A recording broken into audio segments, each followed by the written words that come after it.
Rockstar games இவங்க GTA 6 எப்படா release பண்ணுவாங்கன்னு நம்ம எல்லாரும் ஆவலா காத்துட்டு இருக்கோம். ஆனா இவங்க கேம்ஸை தாண்டி ரசிகர்களுக்காக பண்ண ஒரு சூப்பரான விஷயம், சமீபத்துல ஒரு கேன்சர் பேஷண்ட், அதாவது அவருக்கு இன்னும் 6 முதல் 12 மாசம்தான் வாழ்நாள் இருக்குன்னு தெரிஞ்சிருக்கு. அவரோட கடைசி ஆசை என்னன்னா GTA 6 ஒரு தடவையாவது விளையாடி பார்க்கணுங்கிறது தான். அவரோட குடும்பம் ராக்ஸ்டார் டீம் கிட்ட இத பத்தி சொன்னாங்க.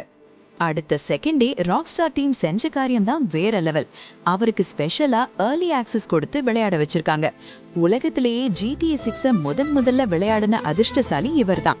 இது இப்பதான் நடக்குதான்னு கேட்டா இல்ல.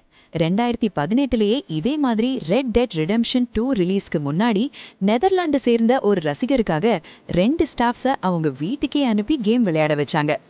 ராக்ஸ்டார் கேம்ஸ் வெறும் கேம்ஸை மட்டும் உருவாக்கல, ரசிகர்களோட மனசையும் வெல்றாங்க. இந்த மாதிரியான கண்டென்ட்ஸ் உங்களுக்கு பிடிச்சிருந்துச்சுன்னா லைக் பண்ணுங்க, ஷேர் பண்ணுங்க, கமெண்ட் பண்ணுங்க. மறக்காம மோரா அஃபீஷியல் சேனலை சப்ஸ்கிரைப் பண்ணுங்க.